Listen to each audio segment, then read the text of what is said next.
Hello, everyone. Corey here with the Cyclical Investors Club.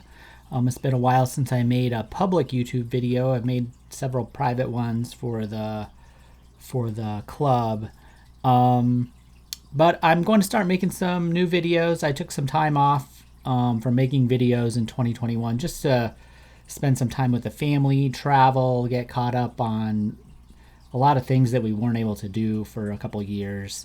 And the last step of making videos, especially at the rate I was making them last year, was I just didn't have time for it with all the other article writing and spreadsheet building and research and everything else that I was doing. So, but it's good to give these ideas kind of a year or so to work out and see how they're doing, because I'm a medium-term investor, and usually it takes 2 or 3 years for my thesis to kind of play out in the market. So now we've had a full year since I made about 20 or so videos at the very beginning of 2021, and we can go back and see how those are doing. To review, we had three categories basically that I placed these stocks in. One was the buy category, so these were buying suggestions that I thought looked like good buying opportunities at the beginning of 2021. And then there were selling suggestions. So these would have been high quality businesses.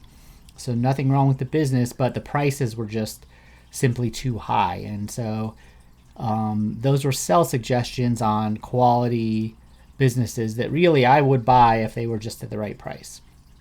And then the last category was avoid. And so that these are stocks that have something about them that makes them a little more dangerous. So they might look like good values in many respects, but if that whatever that particular risk was, they were all different for those stocks, then it meant that there could be some downside that people weren't really paying attention to. So avoid picks are a little weird, because if the whatever the issue was doesn't come up, or the market decides it doesn't really care about that, then they can still do pretty good. It's kind of everything's fine until it isn't type of a deal. So that's a little different than the sell suggestions, which in some respects are easier, because usually I don't make a video unless the price is really, really high and the valuation is really, really high. So it's a little easier nothing really has to happen in order for those prices to come down. Whereas with avoids, usually the market has to kind of recognize something, change its mind, something needs to come to light. That's more that type of a situation in most of those cases. So let's start with the buy suggestions. We had 7 or 8 of these total. I have one of these, which is PBCT, which I suggested in February 6th of 2021, which is a regional bank. They got a buyout offer just a couple weeks after I made that video with a 24% premium. And I sold it then. Once I got that offer, I was like, it's probably going to go through. It was a good premium to what we had paid for. I made the video after we had bought it. I think in a private service, I think we bought it in December.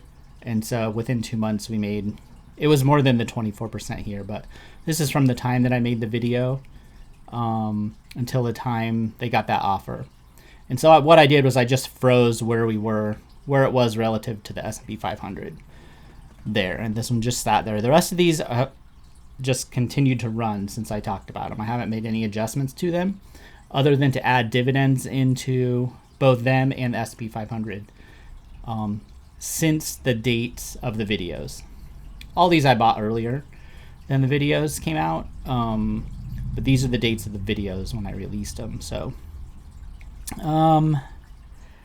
now, since the beginning of the year, in January, just a month or so ago, we took profits in principal, and it's actually fallen a lot since then. We did really well on this one. So even though it's significantly outperforming here, we did take profits in this one. We also took profits in Allstate, and again in January, and I sold half of my Valero position when, let's see, just recently, within the last couple of weeks. But I still own another half. I still own a lot of refiners. I had 6 refiner positions total, and I sold one of them. So that gives you an idea kind of where I was. That actually did happen to be the near-term peak of the price in Valero. I hope it keeps going up because I would like the rest of my refiners to go up. But so this is how we've done, including dividends. Meta, of course, it had one of the biggest market cap drop in a single day just last month, and it was actually up like 30% leading, at some point in 2021. So it was kind of an outlier as a loser here. But as you can see, and Comcast is down a little bit since then too, but I offered that as an alternative to Disney, and we'll see how Disney's done, and Comcast has actually done better. Spoiler alert. And then in the aggregate, we can see these have returned about 17% over the course of the past year, 12 to 13 months. And the S&P 500 has returned about 12%. So we outperformed by about 575 basis points. So that's not bad, especially considering we did get hit with the Meta decline, which was quite big. But the reason I shared all these different ideas from different industries was specifically because this kind of thing happens. Another stock we bought around this time, like Lockheed Martin, which I didn't make a video on, but I wrote about on Seeking Alpha, is up, like a lot. Well, I couldn't have predicted that Russia was going to invade Ukraine or anything. I just bought it because it was cheap, and the price went up. Well, the back end of that, Meta, is kind of the same thing. You didn't really know the sort of issues exactly that they were going to have, and you also didn't know how the market would react to it. So you just you have to take the good with the bad sometimes. So I still own quite a few of these. Anthem, Holly, Facebook I still own, and Comcast I still own. And they are outperforming the SP 5. And really the absolute returns are really good. I mean, the market's, when I first started to make this was more like 20%, but I think today the market's down 2%. So everything else is down again. So we've done pretty well all year long with these. So now let's take a look at the sell suggestions. Again, these are high quality businesses that I would probably buy if they were at the right price, but that I judged were way too expensive back in this time last year. So I would say the big outlier here is Apple is still up 23%. I expect that will fall this year, and I'm going to make a video probably tomorrow explaining why. But I was already kind of bearish on it last year. It's outperforming by about 7%. Every single one of these relative performance is underperforming the S&P 500, except for Apple. Some of them by a large margin, like PayPal, down 65%. It's actually getting close to being a potential buy now. I'm watching it really closely. I'd like to see that stock bottom before I buy any, though. Disney has done exactly what I expected it to do. I think it was probably one of the best videos that I made on here about Disney, because I had done a lot of background research on Disney. It's down about 30%, when the market's up about 9 or 10. So, and compared to Comcast, which is only down 8%. So that's a big difference for similar businesses. So I feel like we basically did really well with all these. And again, you never know what's going to happen in the market. Some things affect some things better, some worse. Disney had to deal with Delta, Omicron, but so did Comcast too. So again, it's a trade-off. But as we can see, vastly underperformed the S&P 500, and by 2,200 basis points. That's a huge difference, and this is a pretty good sampling of stocks. I think this will probably even get worse before it gets better, although PayPal is looking more attractive out of this bunch. So we're at least starting to see where there could maybe be they're just barely starting to kind of maybe get at a bottom. Most of these haven't really fallen a whole lot, right? Disney and PayPal have. I expect the rest of these not to fall that much, but they're going to underperform the market still, I think. All right. The avoids. So we get some interesting ones here. Tesla is basically flat, but it's underperformed the S&P 500. Again, we have one outlier with Wells Fargo. So Wells Fargo is one where interest rates, the Fed has a major interest rate difference between when the videos made last February and today, where they're much more hawkish. People think that's going to be bullish for banks.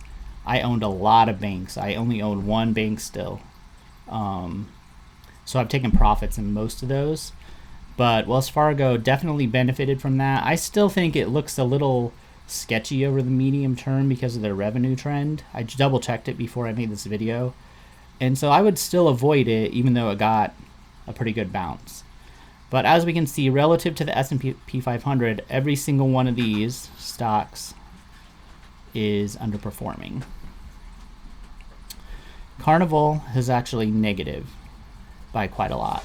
So if you compare Carnival to the two stocks that I suggested,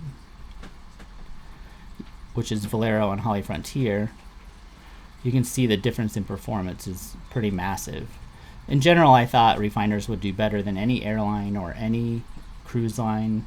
I wasn't just picking on Carnival. I was just mostly using them as an example. So we see that that is playing out. I expect there could still be further downside. For Tesla. ITW and IBM, there's a lot of like retired dividend seekers. Same way with Ben, who might just kind of stick with these for a while.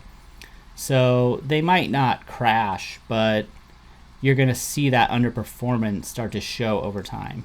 So you see positive returns here, mostly due to Wells Fargo, but not as good as just a simple index fund S&P 500, and down about, we'll call it 600 basis points compared to the index. So this is what we get. We get minus 5% relative return, a minus 22% relative return for the group of stocks that I suggested were worth selling. And then for the ones I thought we should buy, we have a pretty good, really good actual in historical terms return, and also a positive relative to the index return. So overall, I mean, this is pretty reflective of what I do. We've averaged about 20% returns per year the past 3 years. So this is in line with an annual return for us. Because of cash management and some things, we're about even with the S&P 500 right now. But in terms of individual stock picks, and the reason I say the cash managers is because we held a lot of cash in 2020. We were buying a lot, but we still had a lot of cash that it took a while to get invested. So the S&P 500 went up a little bit faster in 2021. But